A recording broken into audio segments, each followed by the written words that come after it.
A massive leak, more than 11 million records, is shedding light on how dark money flows through the global financial system. Boîte noire des paradis fiscaux, caverne d'Alibaba de l'évasion fiscale. These types of offshore entities have been used for decades. Système d'évasion fiscale touchant des hauts responsables politiques. Чорний скандал. Міжнародний консорціум журналістів опублікував масштабне розслідування правопорушень. Capi di governo, imprenditori, politici, personaggi. For involvement with terrorist organizations or authoritarian regimes in North Korea, Syria. Chiffres et bénéficiaires donnent le vertige. On y trouve 6 chefs d'État. Depuis une dizaine d'années, les plus grandes banques internationales sont impliquées dans de multiples scandales. Un nom incarne les excès de cette finance hors la loi, HSBC. Quel que soit l'endroit où vous vivez et votre activité, si vous voulez ouvrir des comptes secrets à l'étranger, HSBC est votre banque. Il y a à la fois l'argent de la drogue, à la fois l'argent du terrorisme, à la fois l'argent des diamantaires belges, à la fois l'argent du Gotha, du showbiz.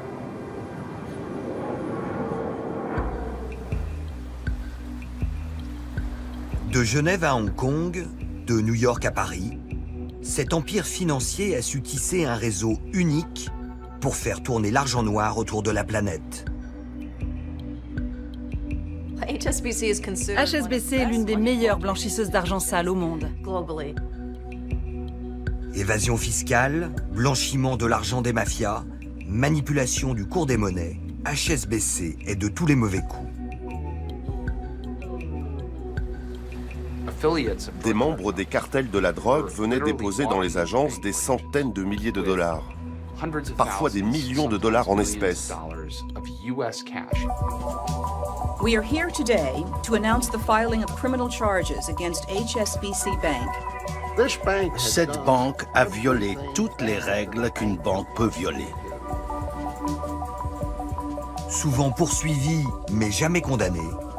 How many billions of dollars do you have to launder for drug lords before somebody says we're shutting you down?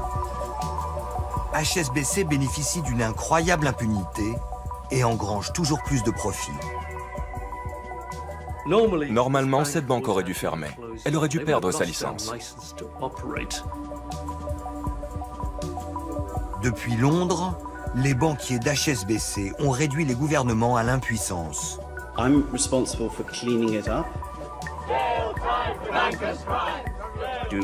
Est-ce que les banques s'en tirent toujours bien? Oui, c'est le capitalisme et les banques ont beaucoup d'influence. On a besoin d'honnêteté et de morale. Et il faut que les grands patrons des grandes banques viennent s'expliquer devant le peuple. HSBC a été de tous les scandales.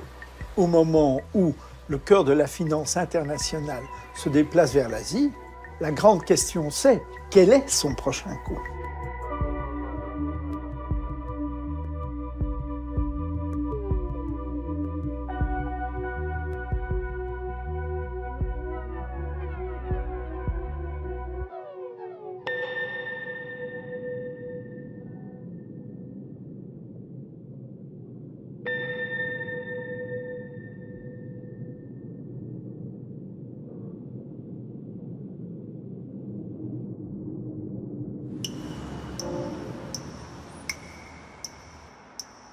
HSBC, pour Hong Kong and Shanghai Banking Corporation.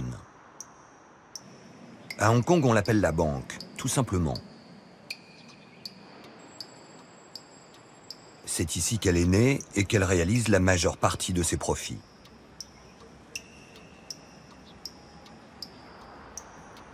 Car Hong Kong est le nouvel Eldorado de la finance mondiale. Chaque année, la ville s'enrichit des centaines de milliards d'euros accumulés par les nouvelles fortunes chinoises.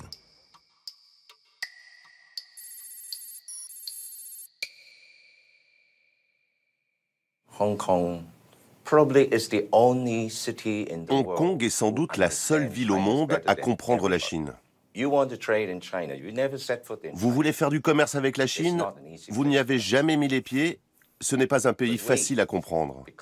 Mais nous, parce que nous sommes si proches culturellement, nous comprenons et savons ce que les businessmen chinois veulent.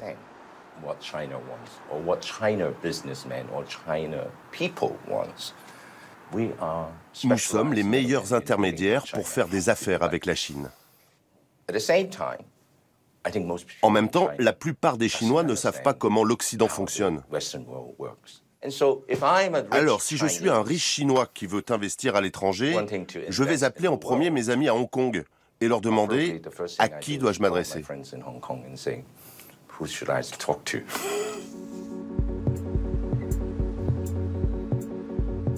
Hong Kong symbolise le grand basculement de la richesse de l'Occident vers l'Asie. Et HSBC profite de sa position unique.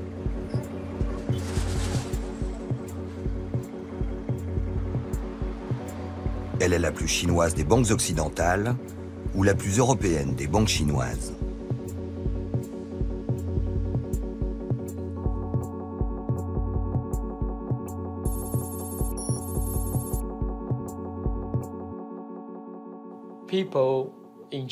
Quand les Chinois viennent à Hong Kong, ils se tournent naturellement vers HSBC. On a souvent vu des touristes chinois débarquer dans nos agences avec des sacs remplis de billets de banque. Cela se passait comme ça au début, ce n'est pas un secret.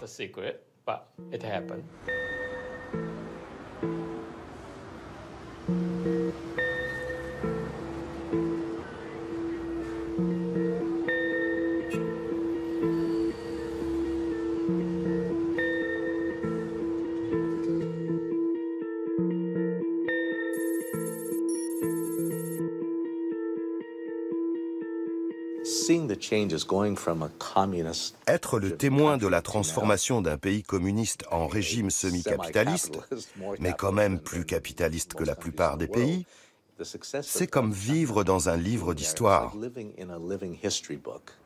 Et HSBC en fait partie.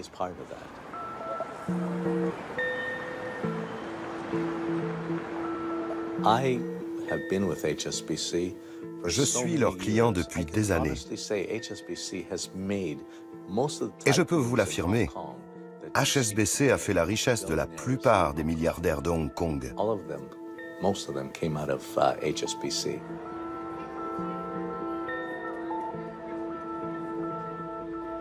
Hong Kong est la Suisse de l'Asie. Aux nouveaux milliardaires chinois, elle sert de plaque tournante pour investir leur fortune. Au reste du monde, elle propose toute une palette de services financiers haut de gamme.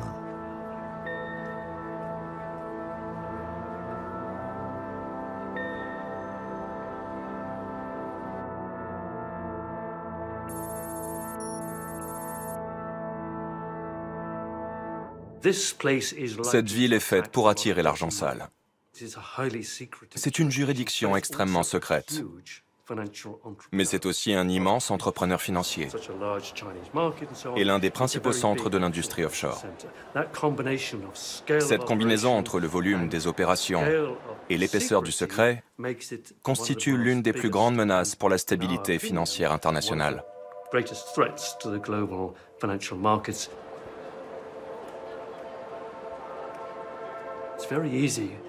Depuis Hong Kong, c'est très facile de contacter les îles Vierges britanniques et leur demander de créer une société. Ils le font en 24 heures.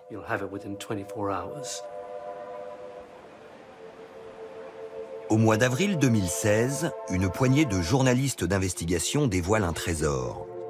11 millions de documents confidentiels qui racontent le fonctionnement d'un cabinet d'avocats spécialistes de l'évasion fiscale. C'est le scandale des Panama Papers. L'onde de choc planétaire provoquée par le scandale Panama Papers. De cette boîte noire du blanchiment d'argent émergent deux acteurs clés, Hong Kong et la banque HSBC.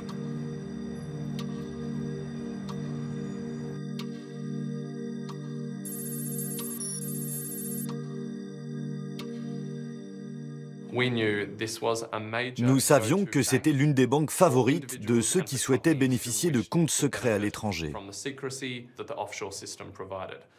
Alors, quand nous avons entré le nom HSBC dans notre banque de données, nous avons vu des milliers de résultats, des milliers de mails, de tableaux, de documents qui détaillaient le rôle d'HSBC dans l'industrie des comptes secrets.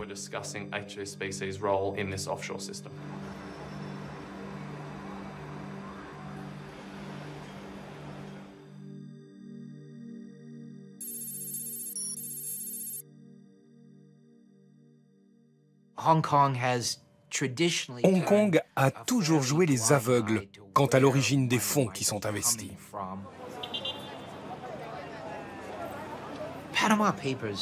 L'impact des Panama Papers à Hong Kong a été bien plus faible que partout ailleurs, alors que ce sont les gens de Hong Kong qui ont créé la majorité de ces sociétés écrans.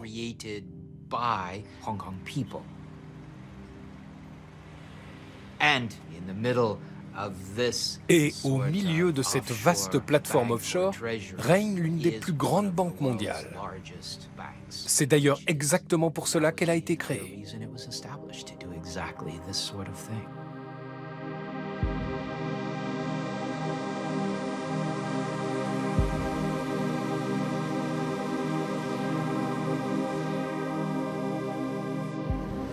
Hong Kong est le coffre-fort d'HSBC.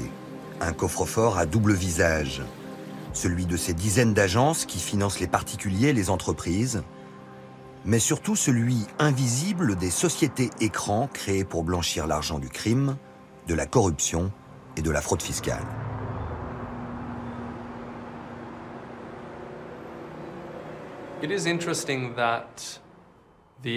C'est intéressant de voir que la banque HSBC que nous connaissons, devant laquelle nous passons tous les jours en allant au travail ou à l'école, est à 1000 lieues de celle dont les activités et les clients apparaissent dans les Panama Papers.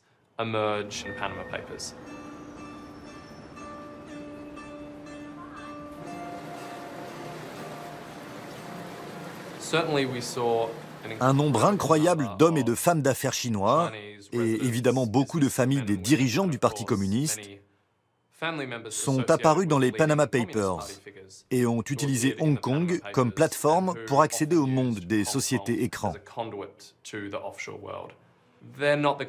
Ce n'est pas le genre de client à entrer dans une agence pour encaisser un chèque ou déposer de l'argent.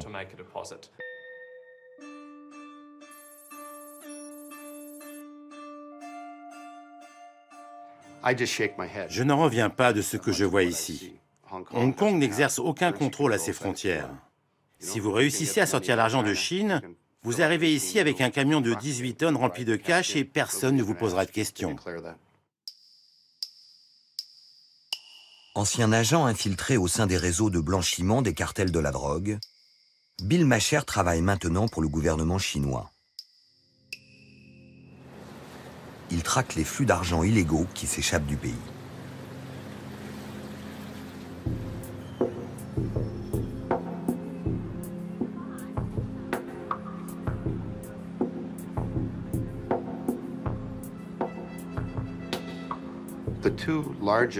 Les deux plus grosses affaires de blanchiment d'argent à Hong Kong ces dernières années ont abouti à la condamnation d'une paysanne illettrée de 65 ans. Elle avait blanchi près d'1 milliard d'euros.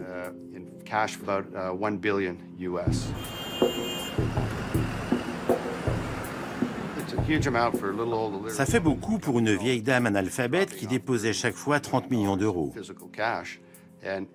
Peu après, une autre personne est arrivée avec 13 milliards en liquide. C'était un jeune, viré du lycée, qui traversait chaque jour la frontière avec un camion transportant 50 millions d'euros. Comment autant d'argent peut-il être injecté dans le système sans que personne, à part deux idiots, ne soit jeté en prison ?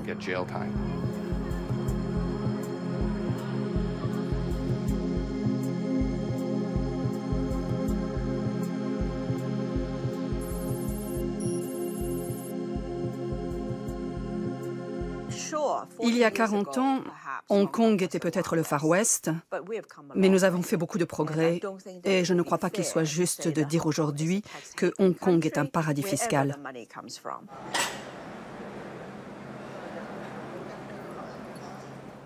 Je n'ai aucune idée des quantités d'argent qui arrivent de Chine. Nous ne gardons aucune trace de l'origine des fonds investis à Hong Kong, qu'ils viennent de Chine, d'Inde, de Singapour ou du Japon. Cela a toujours été et ce sera toujours le cas. Laura Cha est le visage du Manhattan de l'Asie. Elle incarne aussi toute l'opacité de cette place financière. Proche des dirigeants chinois pour qui elle a travaillé en tant que gendarme de la bourse, elle conseille aujourd'hui le gouvernement de Hong Kong, tout en siégeant au conseil d'administration d'HSBC.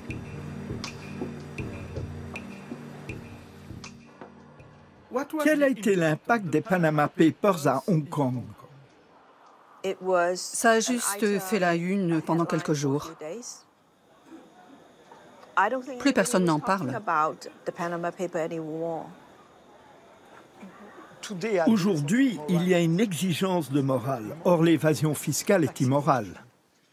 Ça ne pose aucun problème aux entreprises de Hong Kong d'avoir des filiales aux îles Vierges, aux Caïmans ou aux Bermudes. Certaines sont même cotées en bourse. Et ça ne pose aucun problème? Non, aucun.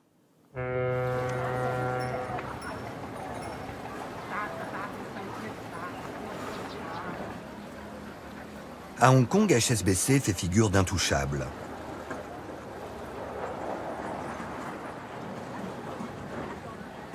La banque préférée des Chinois est protégée par les plus hautes autorités. Elle est depuis toujours l'un des piliers du pouvoir local. HSBC fait partie de Hong Kong. Beaucoup de gens possèdent leur compte là-bas. Cette banque appartient à leur vie quotidienne. Peut-être est-ce la raison du succès d'HSBC.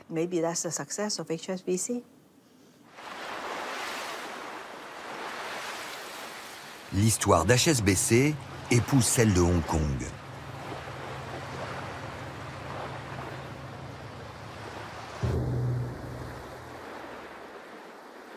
La banque et l'ancienne colonie sont nées ensemble il y a plus de 150 ans.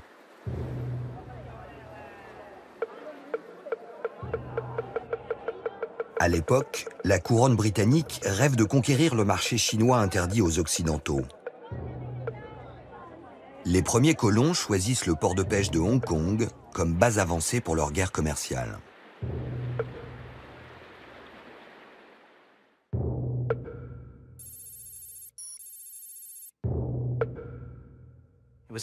C'était un endroit connu pour la piraterie, pour les maladies et la prostitution, où il ne faisait pas bon investir son argent. En Angleterre, dans les pubs, les gens chantaient cette chanson « Va à Hong Kong pour moi, je ne veux pas y aller. Ok? Vas-y à ma place. » Les Britanniques se lancent dans le commerce de l'opium à destination de la population chinoise.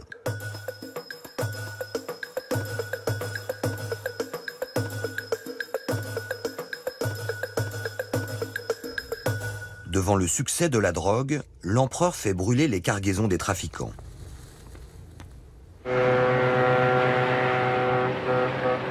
Londres envoie sa flotte militaire et déclenche la guerre de l'opium. Les Chinois capitulent et les Britanniques obtiennent la possession de Hong Kong pour 99 ans.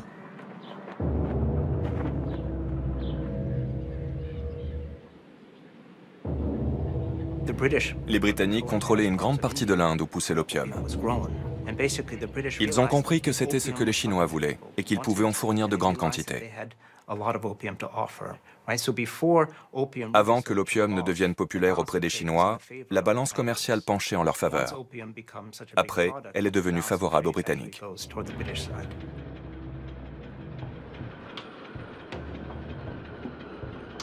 Le commerce de l'opium connaît son âge d'or. Les colons ont besoin d'une banque. Ils créent HSBC, la Hong Kong and Shanghai Banking Corporation.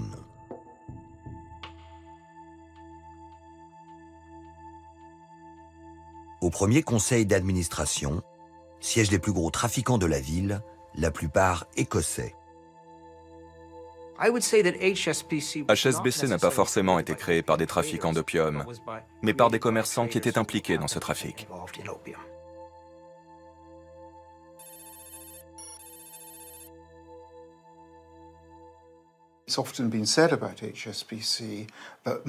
On a souvent dit que la culture d'HSBC était imprégnée de la mentalité écossaise. C'était une manière polie de dire qu'ils étaient radins, mais aussi travailleurs et consciencieux. Les qualités traditionnelles des Écossais, en somme.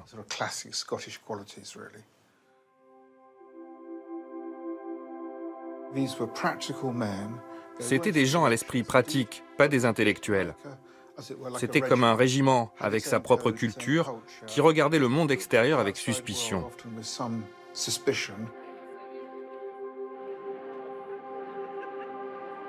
À Hong Kong, HSBC prend le pouvoir.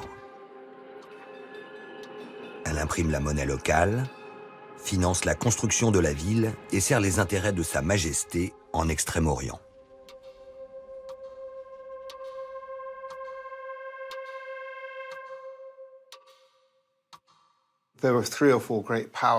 Il y avait 3 ou 4 centres de pouvoir au sein de cette petite communauté. Le gouverneur, bien sûr, nommé par Londres, le président du Jockey Club, à cause des courses de chevaux, et le 3e était le président de HSBC. La banque s'est toujours maintenue au sommet.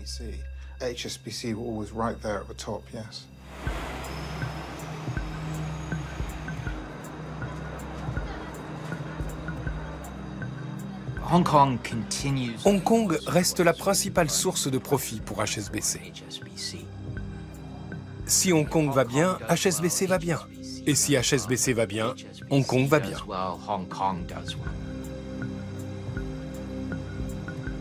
HSBC n'a jamais changé son ADN. Hier banque de pirates, elle continue d'officier du côté obscur de la finance. Seule différence, elle ne joue plus seulement à Hong Kong. La banque est devenue un empire mondial.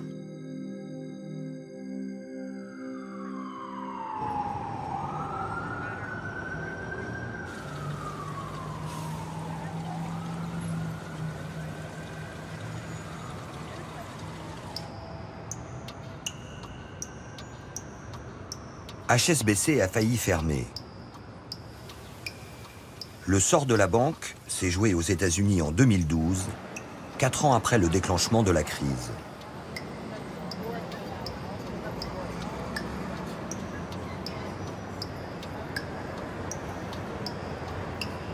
We are here today to announce the filing of criminal charges against HSBC Bank for its sustained and systemic failure to guard against the corruption of our financial system by drug traffickers and other criminals, and for evading U.S. sanctions law.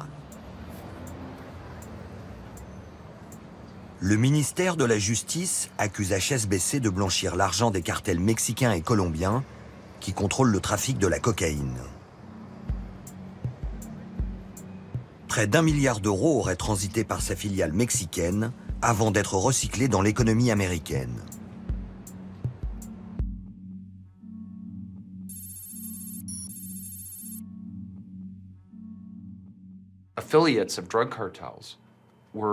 Des membres des cartels de la drogue venaient déposer dans les agences des centaines de milliers de dollars, parfois des millions de dollars en espèces.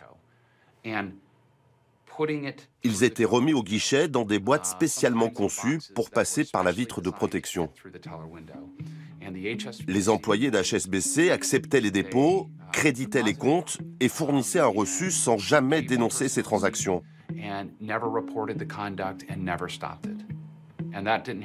Il ne s'agissait pas d'incidents isolés, mais de pratiques systématiques pendant une décennie.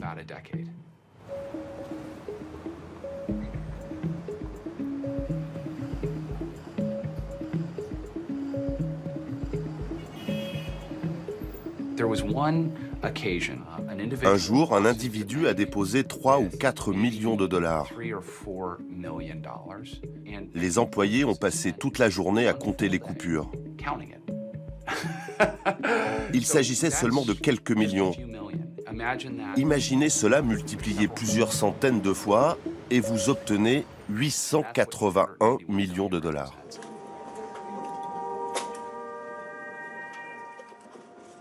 L'enquête est accablante. Non seulement des salariés de la banque ont travaillé main dans la main avec des organisations criminelles responsables de milliers d'assassinats, mais leur direction a ignoré toutes les alertes.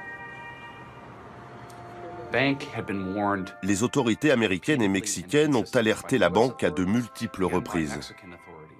Elles l'ont même prévenu qu'elles avaient des enregistrements de trafiquants de drogue où ils affirmaient qu'HSBC était la banque idéale pour blanchir l'argent.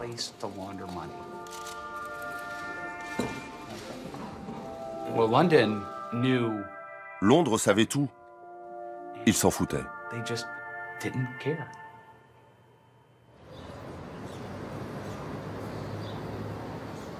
L'enjeu est grave. La banque risque de perdre sa licence aux États-Unis.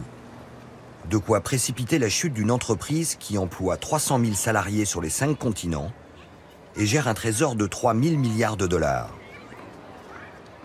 Si HSBC était un pays, elle serait la 5e puissance économique mondiale. Ses dirigeants se rendent à Washington pour être auditionnés par le Sénat. Please stand, raise your right hand. Il faut sauver le soldat HSBC.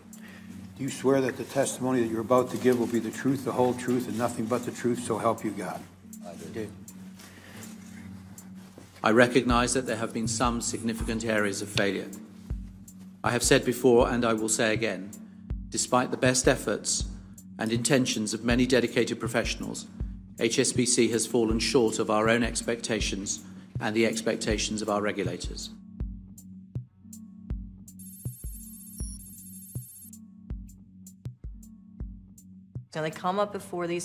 Ils arrivent aux auditions, font acte de contrition, se défaussent de leurs responsabilités, le Sénat pose plus de questions, ils s'excusent encore plus, et c'est fini. Une déclaration aux médias et l'affaire est vite oubliée. Ensuite, un arrangement est conclu ou non. The group has always had as a core element of its compliance policy a focus on both the letter and the spirit of laws and regulations, not just what is permissible, but what is prudent and responsible. La plupart des dirigeants d'HSBC auditionnés ont esquivé toutes les questions. On a l'impression qu'ils lisaient le même script, du même réalisateur, qui avait dirigé auparavant les auditions des PDG des banques américaines. Thank you for your time. I welcome this opportunity to answer any questions. We are going to recess now until 2 o'clock. We thank our witnesses. And you are discharged. Le gouvernement Obama est divisé. Le ministère de la Justice veut faire un exemple, tandis que le ministère du Trésor plaide pour un règlement à l'amiable. HSBC fait intervenir l'étoile montante de la politique britannique, le ministre de l'économie George Osborne.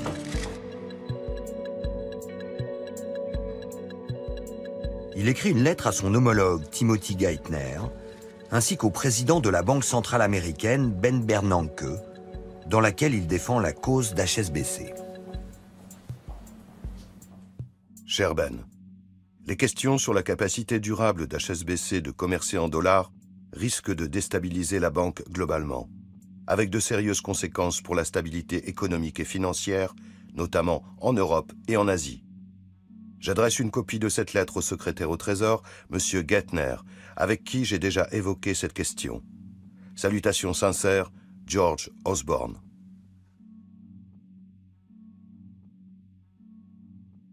Le ministre des Finances, George Osborne, a exercé d'énormes pressions politiques sur les autorités américaines. Pour lui, il s'agissait de protéger à tout prix la City de Londres. Normalement, la banque aurait dû être fermée et perdre sa licence aux États-Unis.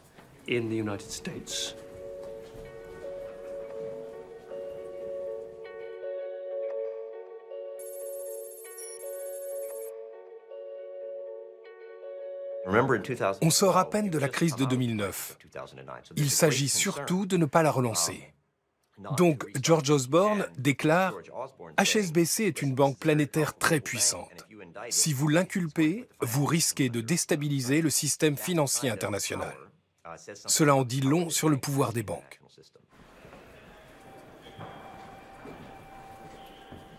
Deux mois plus tard, le gouvernement américain cède aux pressions de George Osborne et des milieux d'affaires. HSBC échappe au procès, ses dirigeants sont épargnés et les hauts fonctionnaires du ministère de la Justice font profil bas. Look, our goal here is not to bring HSBC down. It's not to cause a systemic effect on the economy. It's not for people to lose thousands of jobs. It's to... Are they too big to prosecute? I wouldn't say it's too big to prosecute. I'm not going to say that. I don't think anyone is alleged. La banque s'en tire avec une amende de 2 milliards d'euros, l'équivalent d'un mois de profit.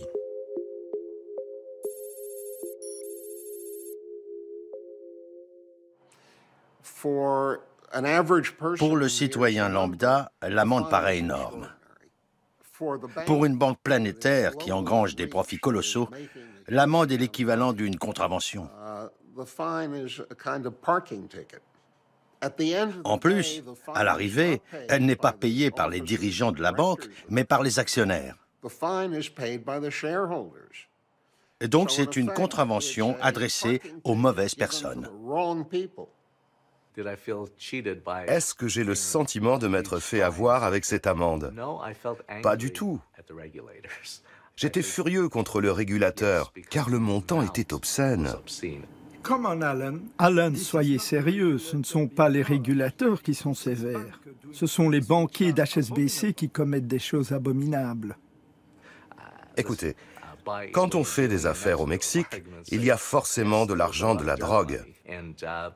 Vous savez bien que cela fait partie du métier. L'argent a juste été transféré dans le monde entier. HSBC a été un peu naïve.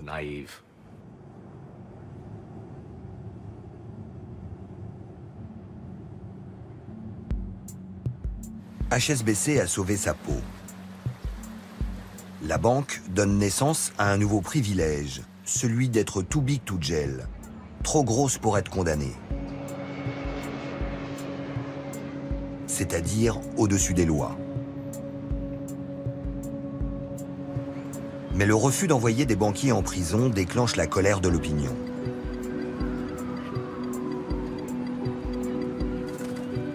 Les responsables du département du Trésor passent sur le grill.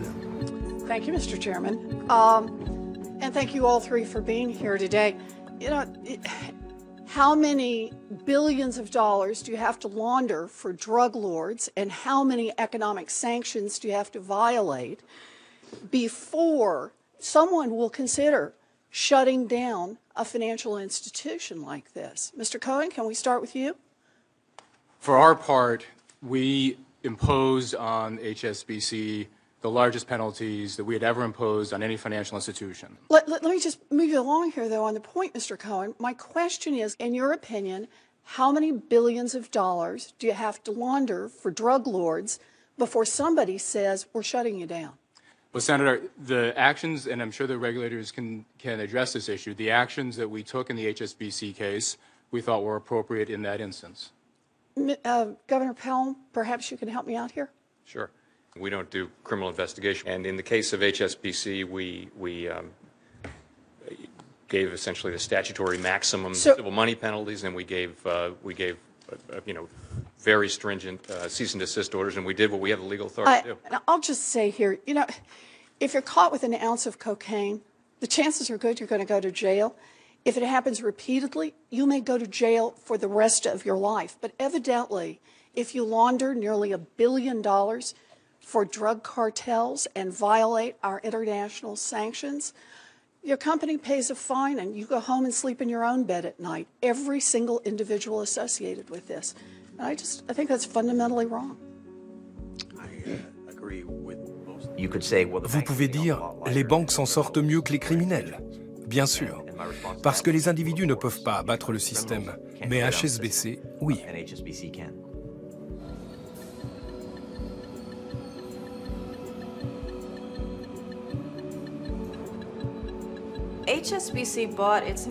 HSBC a obtenu son immunité grâce à sa grande taille. Elle a pu continuer à opérer en toute impunité.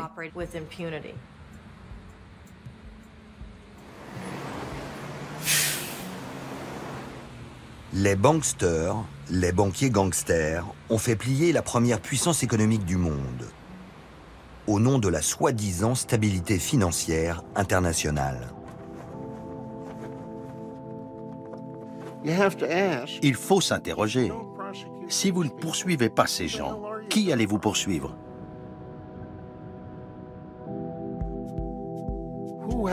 Qui a autorité sur une institution qui opère dans une centaine de pays? Qui peut se permettre de s'attaquer à une telle entreprise criminelle?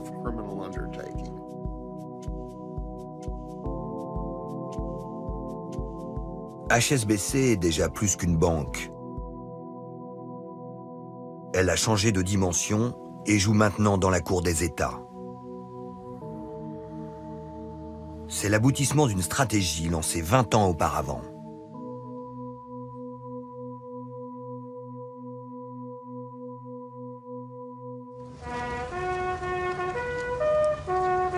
Tout démarre en 1997. La Grande-Bretagne restitue officiellement Hong Kong à la République populaire de Chine. C'est la fin de l'Empire britannique en Extrême-Orient, après un siècle et demi de domination. The story of this great city is about the years before this night and the years of success that will surely follow it. La banque doit choisir, partir dans les valises de la couronne ou rester et passer sous la coupe de la Chine.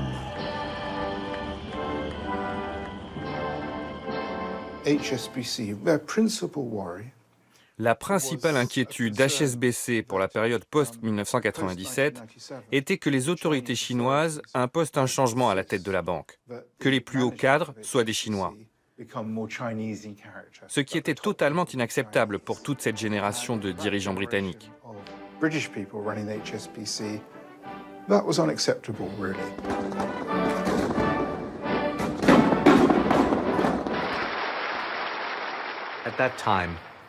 À cette époque, beaucoup à Hong Kong ont eu le sentiment d'être abandonnés. On s'est senti trahis, comme si quelqu'un nous tournait le dos. On s'est dit, c'est la fin de la banque.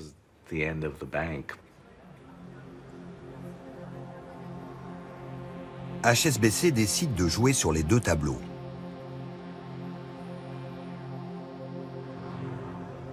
Elle déménage son siège à Londres, mais conserve le cœur de ses affaires à Hong Kong.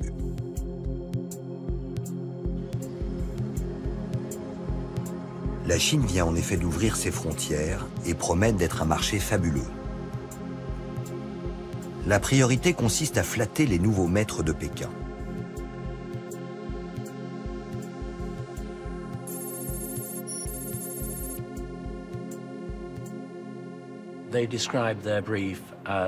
Ils nous ont demandé de créer la plus belle banque du monde. Cette tour était une preuve de confiance dans l'avenir. C'était une manière de se projeter dans le futur, au-delà de la transformation de Hong Kong en territoire chinois. En même temps, c'était une manière d'afficher ses ambitions.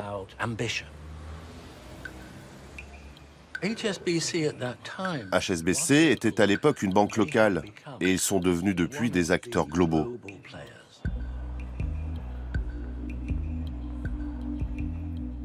Mais nous n'avons vraiment réalisé cela que plus tard.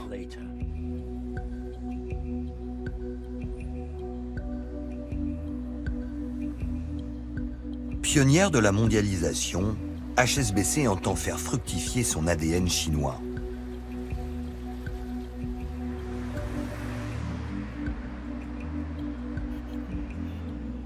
Dès le début des années 2000, elle est la première banque étrangère à s'implanter dans l'Empire du Milieu. Son président, Stephen Green, joue les ambassadeurs du capitalisme auprès des dirigeants du Parti communiste.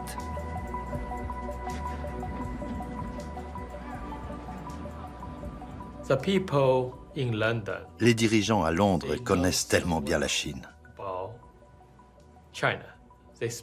Ils passent au moins un tiers de leur temps à Hong Kong et voyagent sans cesse en Chine.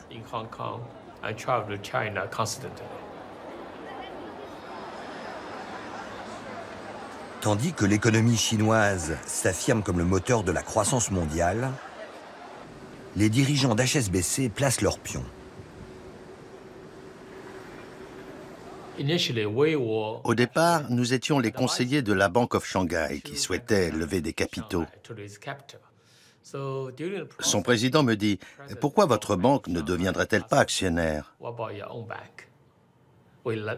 Nous aimerions beaucoup qu'HSBC nous rejoigne. J'ai averti Stephen Green qui a immédiatement saisi la balle au bond. Il m'a rejoint et à l'issue du dîner avec le président de la Bank of Shanghai, Stephen m'a dit « J'aime bien cette banque et j'ai entièrement confiance en son patron. Investissons. »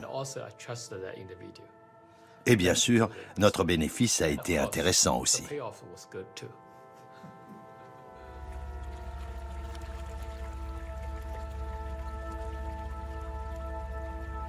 HSBC triple sa mise et empoche près de 300 millions d'euros.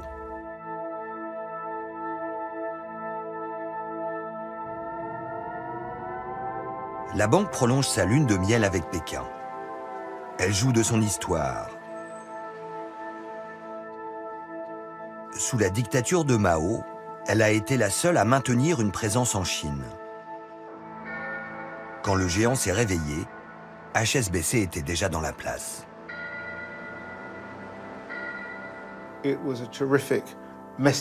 HSBC a fait passer un message imparable. Elle disait « On a toujours été présent, on n'est jamais parti ». Elle se comparait aux banques américaines qui viennent et repartent. Son message était simple. Nous autres Britanniques, nous restons.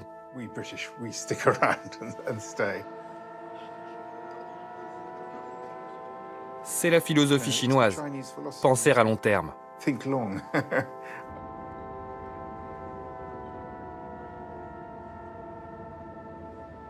Une nouvelle fois, l'histoire va accélérer le destin d'HSBC. En septembre 2007, la crise financière frappe les rues de Londres.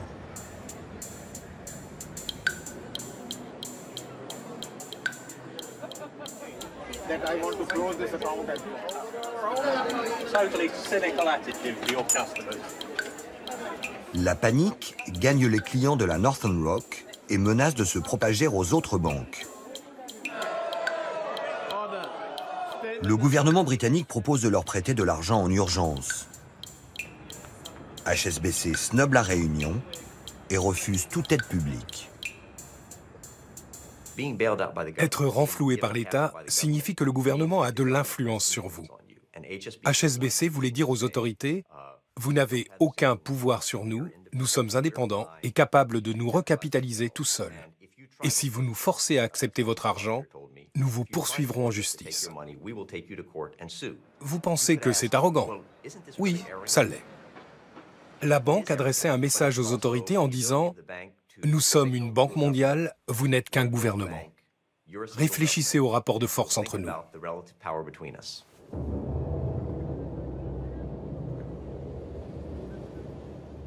Les banquiers d'HSBC préfèrent se tourner vers leurs amis, les hommes d'affaires de Hong Kong qui ont fait fortune grâce au commerce avec la Chine. Ils proposent de leur vendre pour 18 milliards d'euros d'actions.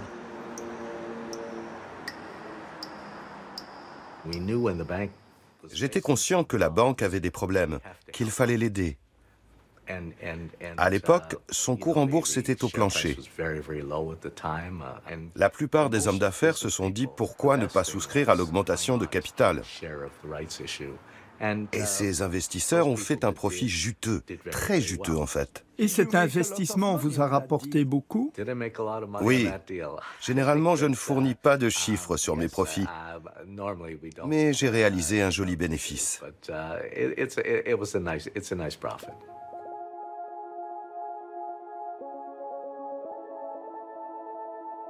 Depuis cette opération, le cours de l'action a été multiplié par 3. HSBC a enrichi ses actionnaires, comme toujours.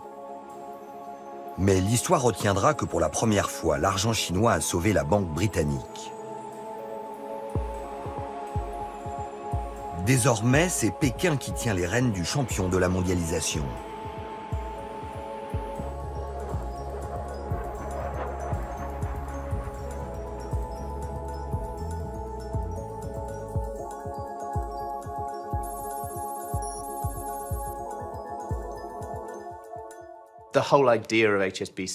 Le concept d'HSBC était de servir les entreprises partout dans le monde. Sans HSBC, la mondialisation n'aurait jamais été possible. Une telle architecture financière était nécessaire pour alimenter l'économie mondialisée. Prenez l'exemple d'une entreprise chinoise qui veut faire des affaires avec une entreprise américaine. HSBC est la mieux placée, car elle dispose de filiales dans les 2 pays et peut suivre intégralement la transaction.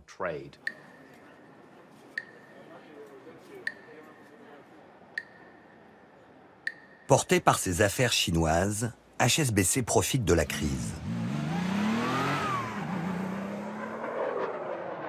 Tandis que ses concurrentes affichent des pertes, elle est couronnée à Westminster.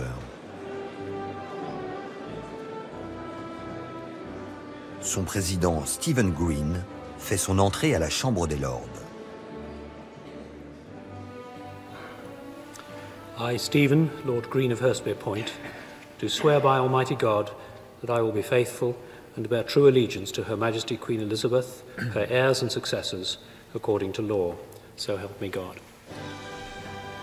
Le banquier, qui est aussi diacre, prêche la bonne parole le dimanche à l'église, où il critique le règne de l'argent. Lord Green était un membre éminent de l'establishment, tout en étant considéré comme un banquier moral. Il était le visage acceptable de la profession, à un moment où la plupart des banquiers étaient détestés. Dans la foulée, Stephen Green entre au gouvernement comme secrétaire d'État au commerce. Le Premier ministre David Cameron adopte la stratégie d'HSBC. Il rêve lui aussi de devenir le héros de la mondialisation. To sell Britain as a destination for inward investment. I think with the change we're seeing in the world economy, rather sluggish growth in Europe, but fantastically fast growth from India, from China, from Brazil, Turkey.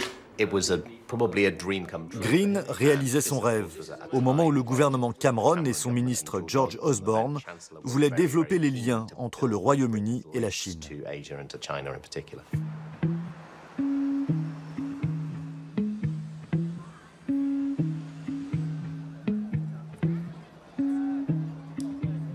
La promotion de Stephen Green est l'œuvre du lobby pro-chinois emmené par le ministre de l'économie George Osborne. Le sauveur d'HSBC auprès de la justice américaine. Un pacte informel unit les 2 acteurs. Stephen Green ouvre les portes du marché chinois aux entreprises britanniques. En échange, George Osborne s'engage à défendre les intérêts de la banque et de son ancien président partout dans le monde.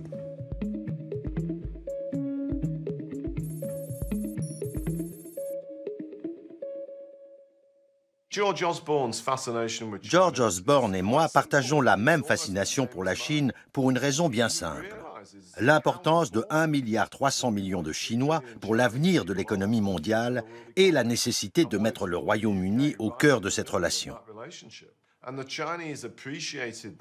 D'ailleurs, les Chinois ont apprécié la main qu'on leur tendait, qui a permis de consolider cette relation privilégiée.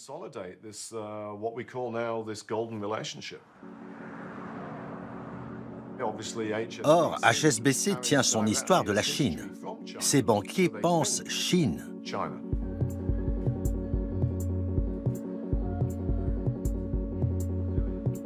Rien ne semble pouvoir faire dérailler le géant bancaire. Protégé par Londres, Béni par Pékin, HSBC sert de courroie de transmission entre les deux capitales. Qui oserait s'attaquer à elle?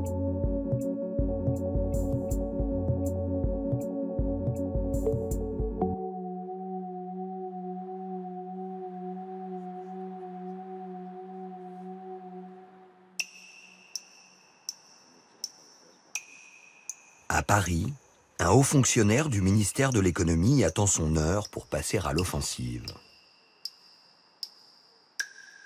Il a mis la main sur le secret le mieux gardé d'HSBC, la liste des 100 000 clients qui détiennent un compte en Suisse.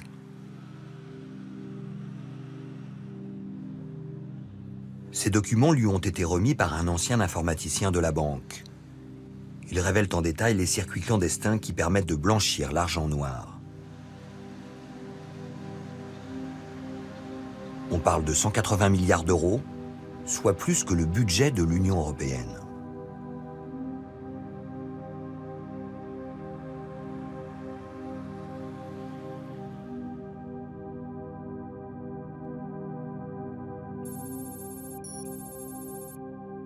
Il y a un service en France qui s'appelle l'ADNEF, qui est basé à Pantin. Ce sont environ 450 employés d'élite. Ce sont des espions fiscaux au bénéfice de la France qui traquent justement les fauteurs de troubles, les délinquants fiscaux.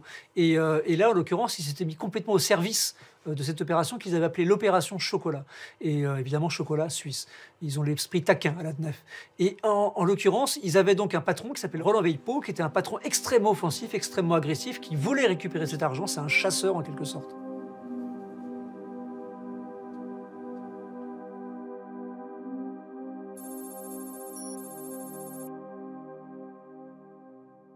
Pour les agents du fisc, pour les spécialistes de la finance, c'est pas quelque chose qu'on découvrait.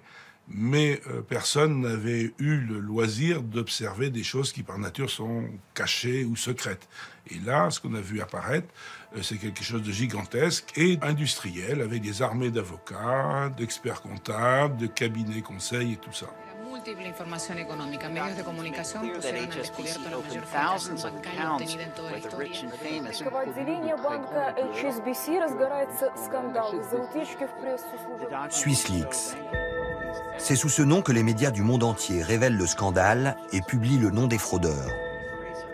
Mafieux, chefs d'État, dictateurs ou simples citoyens, à tous ses clients, HSBC propose des comptes numérotés anonymes et fournit des sociétés écrans clés en main pour échapper aux lois. Seule condition, disposer d'au moins 1 million d'euros.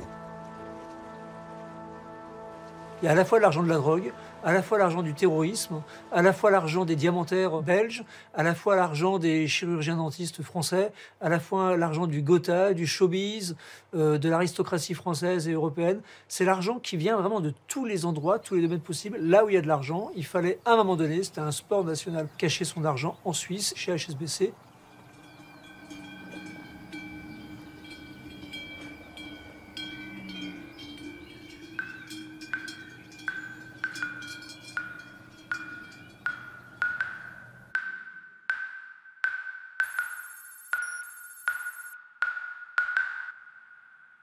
On proposait aux gens qui, pour une raison ou une autre, voulaient garder un profil bas, on leur proposait de s'acheter une société offshore, Panama, BVI, Cayman, n'importe quoi. Toutes les banques de la place se faisaient de la concurrence, ça c'est absolument clair. On ne pouvait grandir que par l'apport d'argent frais.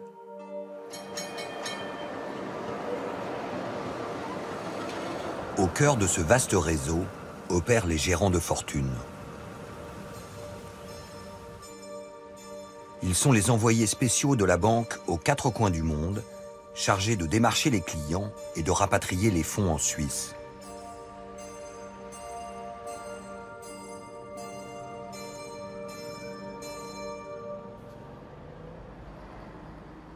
Il fallait venir en France, traverser la frontière avec des manières un peu d'agents secrets, hein, c'est-à-dire qu'il fallait évidemment pas que le fisc français soit au courant. Donc il y avait des méthodes qui étaient employées avec des ordinateurs dissimulés, des clés cryptées et autres. Et il fallait ensuite appâter les plus gros clients qu'on rapatriait en Suisse.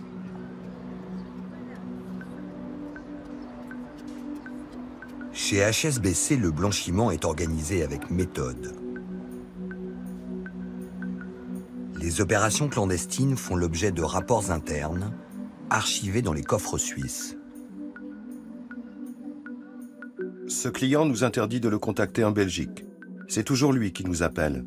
Il se présente sous le nom d'un footballeur, Zidane ou Cruyff par exemple, qui veut connaître le prix du caviar, c'est-à-dire le montant total de ses avoirs. HSBC s'est dit, OK, on va pouvoir convaincre la clientèle que nous avons d'ouvrir des comptes à Genève, à Zurich ou à Lugano, dans l'empire bancaire privé qu'ils ont acheté en Europe.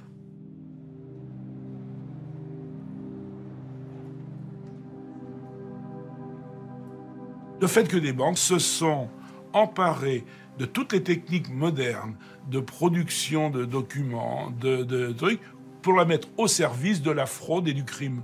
J'ai trouvé ça m'a déstabilisé.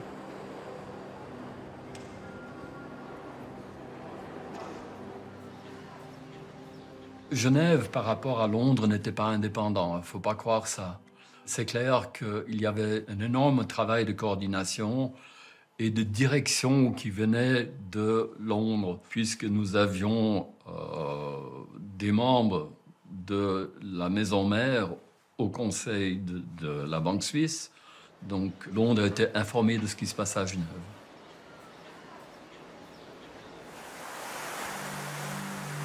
Après l'affaire du blanchiment de l'argent de la drogue aux États-Unis, les révélations sur l'évasion fiscale des VIP sont le scandale de trop.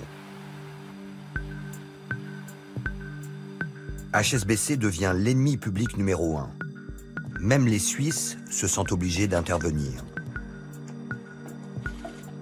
Une perquisition est organisée devant les caméras. Le but de cette enquête est précisément de vérifier si les informations qui ont été rendues publiques sont fondées et s'il y a de facto des reproches qui peuvent être faits à la banque. Ici, on parle de gros dossiers, on parle de milliers de documents, on parle de quantités astronomiques de données informatiques. Pour vous dire, lorsque nous avons copié les serveurs d'HSBC, il a fallu plusieurs jours pour faire tourner les appareils servant à copier les données. Donc voilà, c'était suffisamment important pour qu'il n'y ait pas moyen, techniquement même, d'effacer rapidement toutes ces données. Le problème du gouvernement suisse et des autorités publiques suisses, ils sont le dos au mur. Et ils voient immédiatement les conséquences titanesques, c'est le tremblement de terre. Eux, ils partent du principe depuis un siècle qu'ils donnent tous les éléments pour que la finance internationale vienne en Suisse, elle y trouve un nid douillet où ils pourront faire leur business sans être embêtés. La justice suisse referme l'enquête 3 mois plus tard. En échange de son engagement à purger les clients indésirables, HSBC s'acquitte d'une amende de 40 millions d'euros. Après la contravention infligée par les Américains, les Suisses se contentent d'un pourboire. L'amende maximale qui peut être infligée en droit suisse pour blanchiment d'argent est de 5 millions de francs suisses. Lorsque vous faites une négociation, il ne suffit pas d'avoir des cartes. Il y a aussi le colt que vous avez à la ceinture. Et en tant que procureur en Suisse, par rapport aux établissements financiers, c'est un colt de très petit calibre. Qu'ils aient réussi à négocier ça à 40 millions, c'est bien, ça prouve qu'ils ont de bons négociateurs. Je rêve d'un jour où les juges d'instruction français émettront des mandats d'arrêt internationaux contre les grands patrons des banques suisses et les obligeront à venir menotter à Paris. Alors, on m'a dit, non mais, Veikpo, comme d'habitude, il déconne, je ne déconne pas du tout. On a besoin d'honnêteté et de morale. Et il faut que les grands patrons des grandes banques qui commettent des choses comme ça viennent s'expliquer devant le peuple, c'est-à-dire à la barre d'un tribunal. Il n'y aura pas de procès contre HSBC, ni de banquier à la barre d'un tribunal. En France et en Belgique, par exemple, les justices préfèrent négocier. Quant au fonctionnaire parisien qui s'était trop approché du soleil, il est dessaisi de l'enquête.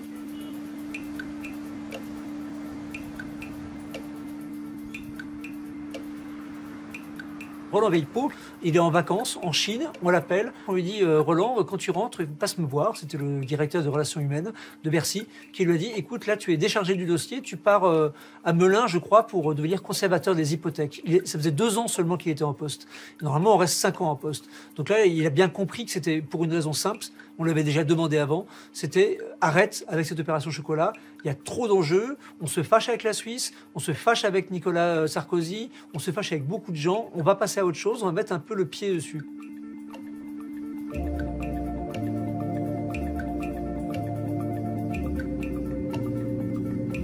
HSBC a été une nouvelle fois sauvée. La banque n'est plus seulement too big to jail, son influence dépasse la sphère financière et lui garantit une impunité sans faille.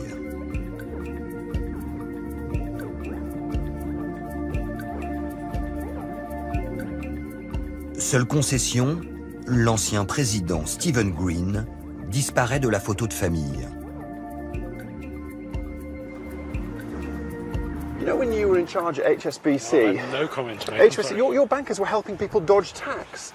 Why did you let them do that? As I think I've explained, I'm not prepared to make any comments on HSBC's business, past or present. I know, but you sort of have to because at the time you were on. L'ancien banquier modèle, censé réconcilier finance et morale, est désormais traqué comme un fugitif. After all that had gone on at HSBC, you then got promoted to the government. You must have been amazed. You need to talk to HSBC, I'm sorry. One word, sir. Any word? Anything you can say that defends what happened?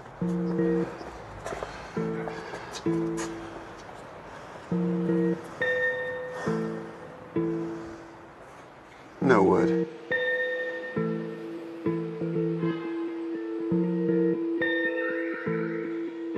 Le révérend Stephen Green, Lord Stephen Green, était un pilier de l'establishment.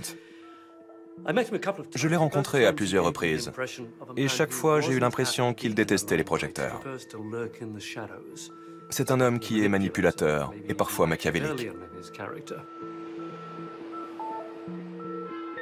How much did you know about the secret bank accounts at HSBC?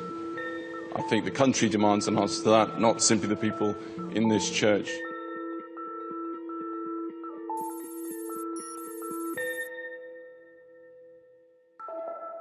Lord Green était le président d'HSBC quand ils ont acheté la filiale suisse.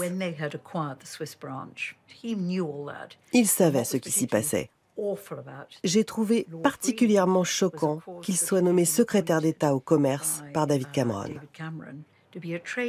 Je souhaitais qu'il rende personnellement des comptes devant la commission parlementaire que je présidais. Mais ce fut l'une des rares occasions où la politique l'a emporté. L'affaire est politique. Stephen Green, l'ancien secrétaire d'État, peut faire tomber le gouvernement de David Cameron. Does the Prime Minister expect us to believe that in Stephen Green's 3 years as a minister, he never had a conversation with him about what was happening at HSBC? My responsibility is the tax laws of this country, and no one has been tougher. This government has been tougher than any previous government. That's why they're desperate. That's why they're losing. Mr. Connor Burns!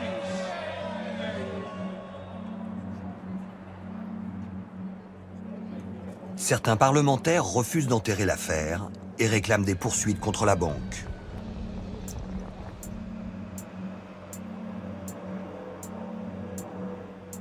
Mais aucune enquête ne sera lancée, ni par le fisc, ni par la justice britannique.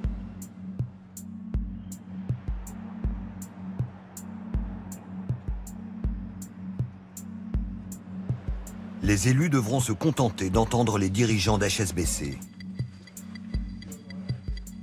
Et c'est au tour du nouveau numéro 1, Stuart Gulliver, d'ouvrir le ballet des auditions. So I have made substantial changes, which hopefully we'll get the chance to explain to you all. 3 ans après Washington, la même pièce, avec le même script, est rejouée à Londres.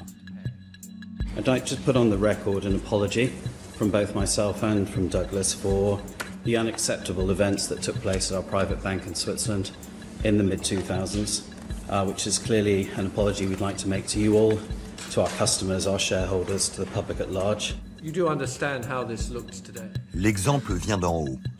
Le directeur lui-même encaissait ses bonus sur un compte en Suisse, géré par une société fantôme basée au Panama.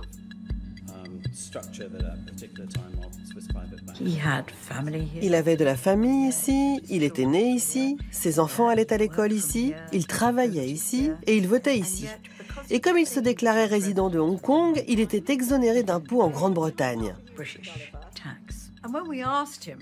Et quand nous lui avons demandé pourquoi, il a répondu qu'il ne voulait pas que les autres cadres de la banque sachent combien il gagnait. So it was set up for reasons of privacy and no nefarious reasons whatsoever. How much did you put into the Panama account? It was $7.5 million US. Stuart Gulliver était l'un des banquiers les mieux payés au monde. Cela montre à quel point il aimait l'argent. Mr. Gulliver will get on a lot faster if you give a straight answer to a straight question. You agree with me it's caused reputational damage to the bank? Yes. Are you the appropriate person in those circumstances to remain as the Chief Executive Officer of HSBC? I believe I am because my tax affairs are in order. Il a dit ne pas comprendre pourquoi les questions étaient aussi agressives. C'est la preuve que les banquiers de sa génération, qui évoluaient dans le monde d'avant la crise, étaient coupés de la réalité.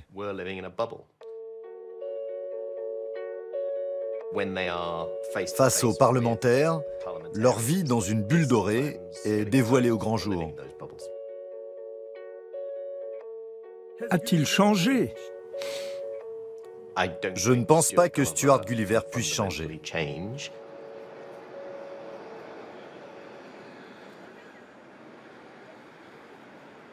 HSBC et ses dirigeants font définitivement figure d'intouchables.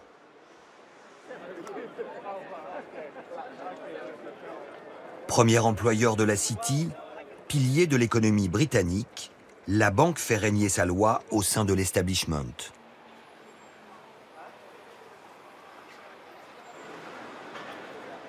Au moment des premières révélations du scandale SwissLeaks, elle peut compter sur la censure imposée par le grand quotidien conservateur, le Daily Telegraph.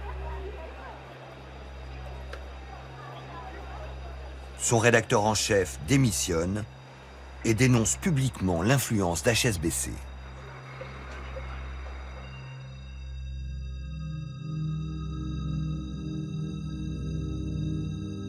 La récente couverture des affaires d'HSBC par le Télégraphe relève de l'escroquerie pour ses lecteurs.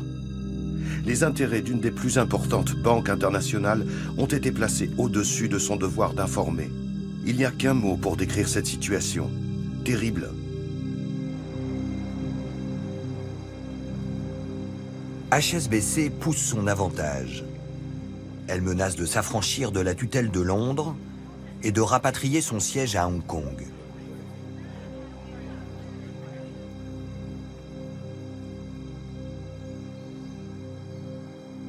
Son parrain, George Osborne, toujours ministre de l'économie, lui accorde des avantages fiscaux et une prime.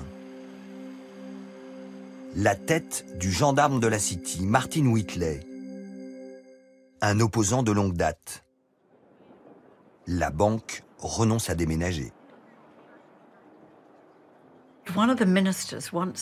Pendant les auditions, lors d'une suspension de séance, un membre du gouvernement m'a dit « Avez-vous conscience que vous êtes en train de les pousser à quitter le Royaume-Uni » J'ai cru à une blague, mais j'ai réalisé qu'il était sérieux.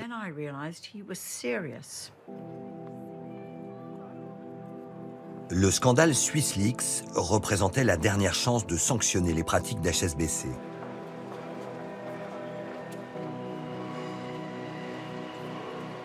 Les autorités ont préféré déléguer à la banque le pouvoir de se contrôler toute seule.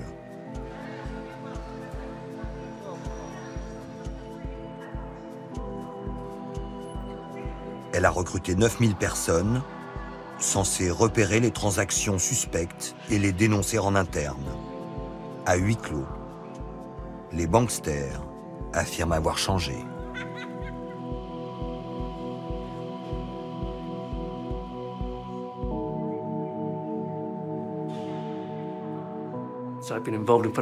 Je suis les réglementations financières depuis des dizaines d'années.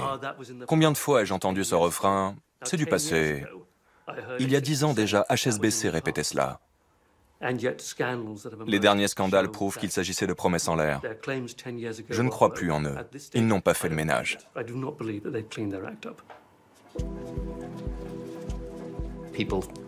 On compare HSBC à un paquebot, incapable de changer de direction.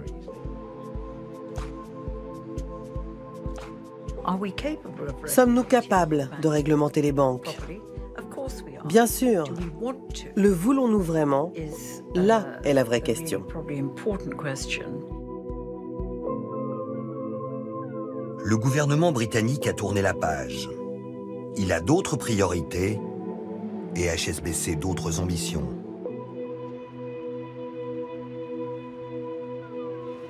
La Chine a besoin de ses services. Pékin veut partir à la conquête du monde.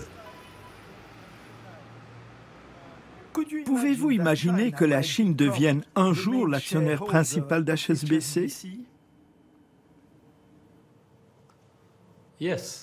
Oui.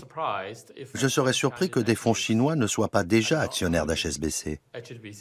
Ils le sont probablement.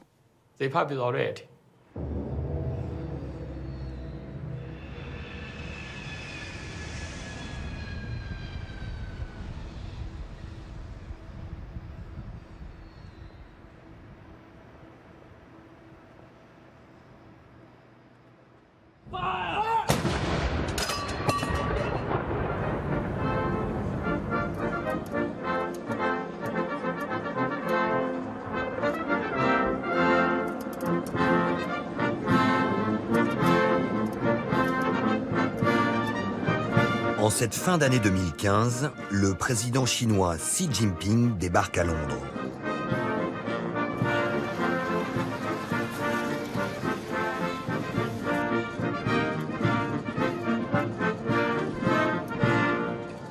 Le Royaume-Uni déroule le tapis rouge et célèbre en grande pompe l'amitié sino-britannique. Your visit to the United Kingdom marks a milestone in this unprecedented year of cooperation and friendship between the United Kingdom and China, as we celebrate the ties between our two countries and prepare to take them to ambitious new heights.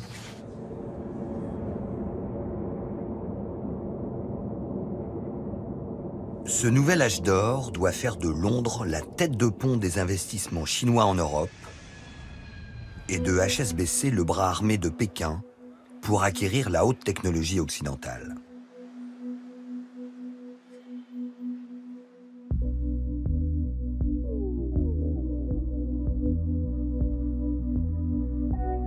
La banque frappe un grand coup en parrainant la signature du contrat nucléaire d'Hinkley Point.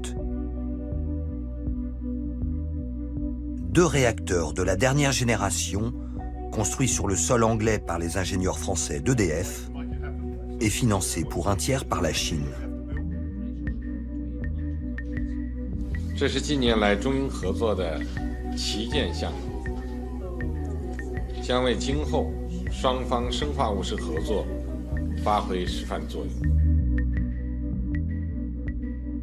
Ce contrat du siècle est estimé à plus de 20 milliards d'euros.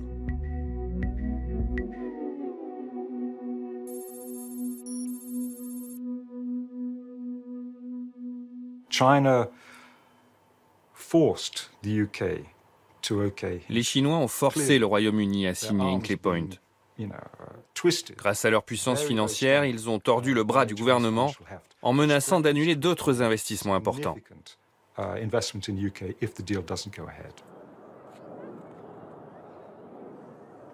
Le Royaume-Uni a conclu un contrat que personne d'autre n'aurait accepté. C'était un choix politique pour renforcer les liens économiques avec la Chine. Presque une décision symbolique. En cédant aux Chinois leur approvisionnement en énergie, les dirigeants britanniques ont renoncé à une partie de leur souveraineté nationale. Et en coulisses, HSBC est omniprésente. Elle conseille EDF, défend les intérêts des actionnaires chinois et fait transiter les milliards d'euros de Pékin par ses comptes.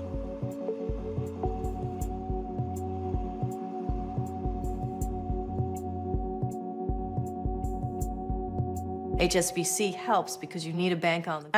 est indispensable parce que vous avez besoin d'une banque internationale pour organiser les transactions. Il faut organiser le financement et lever des fonds. C'est ce que fait HSBC pour la Chine.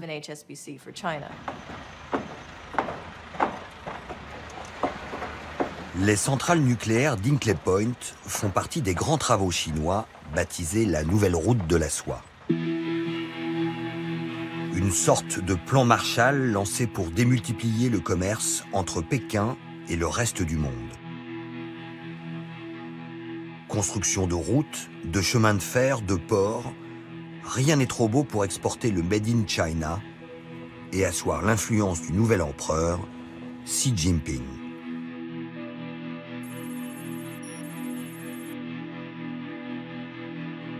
Son objectif principal, c'est de conquérir le marché européen. Ce sont les 500 millions d'Européens.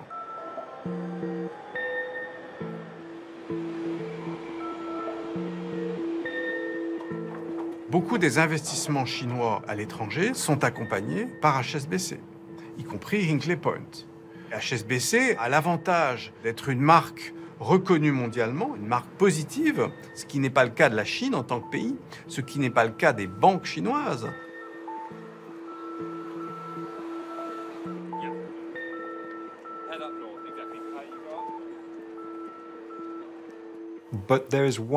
Le problème majeur, c'est que le nucléaire est différent.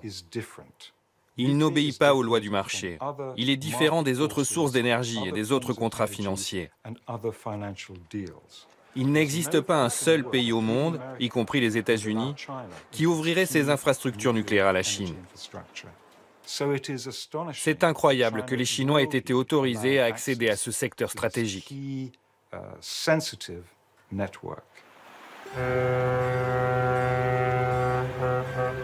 Le siècle de la Chine a démarré et HSBC a changé de maître. L'ancienne banque des trafiquants d'opium, hier au service de Sa Majesté, navigue désormais sous pavillon rouge.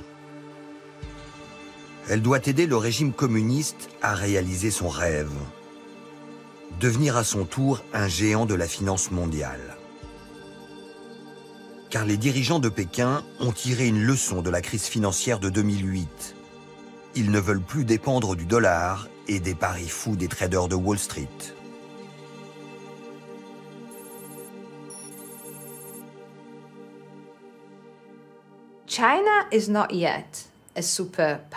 La Chine n'est pas encore une superpuissance économique, pour la simple raison qu'elle n'a pas encore d'industrie financière, ni de monnaie qui reflète son influence et son rang.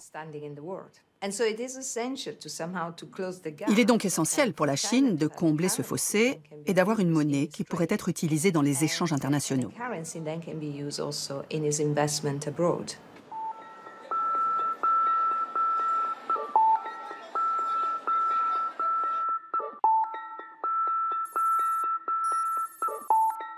La Chine a les moyens de ses ambitions. C'est le banquier du monde. Elle dispose des plus grandes réserves en devises, que ce soit en dollars, en euros, en yens, en francs suisses. Mais ce sont les monnaies des autres, elle ne les contrôle pas. Et c'est pourquoi elle entend imposer sa propre monnaie, qui est le yuan, dans la cour des grands. Elle a 20 ans devant elle pour arriver à cet objectif.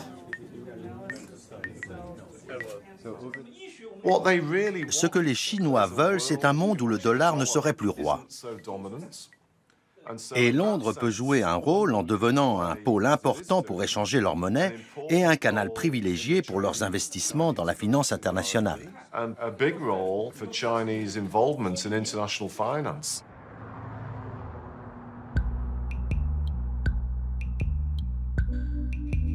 Pour détrôner le roi dollar, la Chine doit faire accepter sa monnaie, le yuan, comme devise de référence dans les échanges internationaux.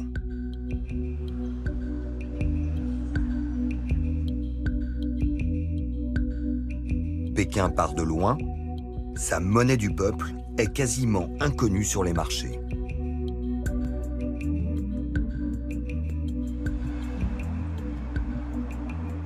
HSBC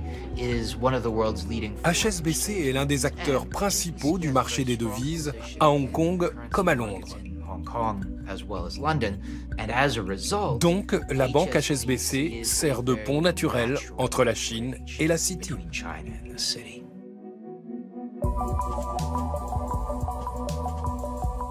HSBC est la première banque étrangère à convertir la monnaie chinoise. Les grands travaux de la route de la soie, financés en yuan, servent de cheval de Troie pour l'imposer sur la scène internationale. HSBC tient son nouveau coup, devenir le pipeline des capitaux chinois investis à Londres.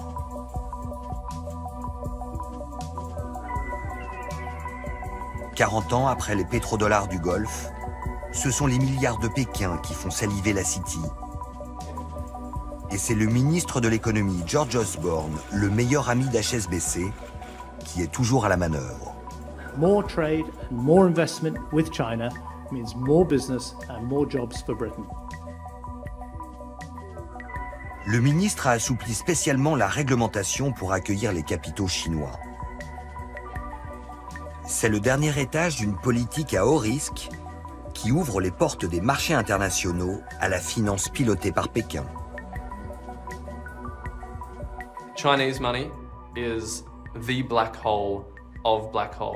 L'argent chinois est le trou noir des trous noirs au sein de la finance mondiale.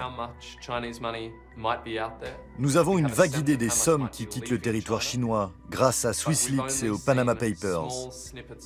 Mais ce n'est qu'un petit aperçu de la vérité.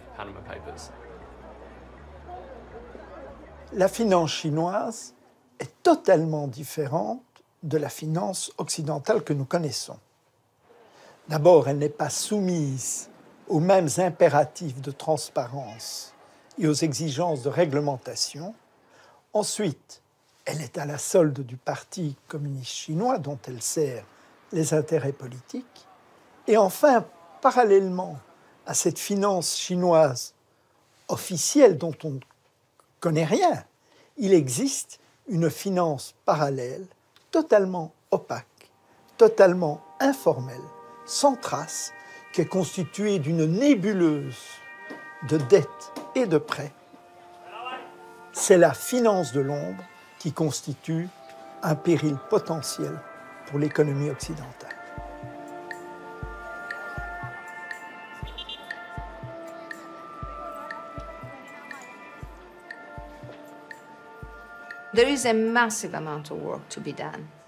La Chine a énormément de travail à accomplir pour rendre son système financier et ses banques plus sûres.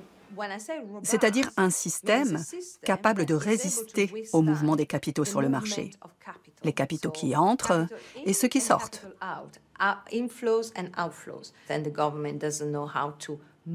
Le gouvernement ne sait pas comment contrôler ces flux. Ils ne sont pas régulés et cela pourrait même provoquer un crash.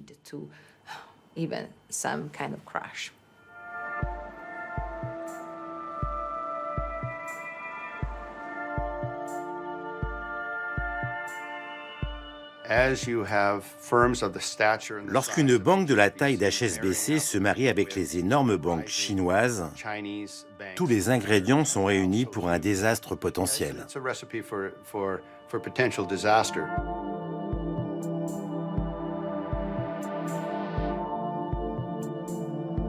En arrimant la finance chinoise à la finance occidentale, HSBC a fait entrer, si on peut dire, le diable dans la boîte. Personne ne peut s'opposer à Pékin sur le plan financier. Personne n'est capable ou ne veut refuser les capitaux chinois dont les économies occidentales ont besoin. Et personne ne peut s'opposer aux hommes de main de Pékin que sont les banquiers d'HSBC.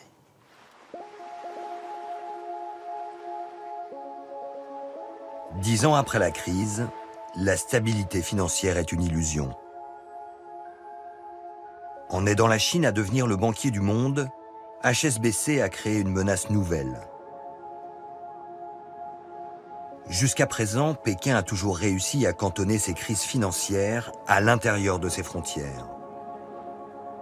Mais aujourd'hui, les banksters ont fait sauter les pare-feux. À la première étincelle, l'incendie se propagerait à l'Occident, et devant l'impuissance des États, ce sont à nouveau les peuples qui paieront la note.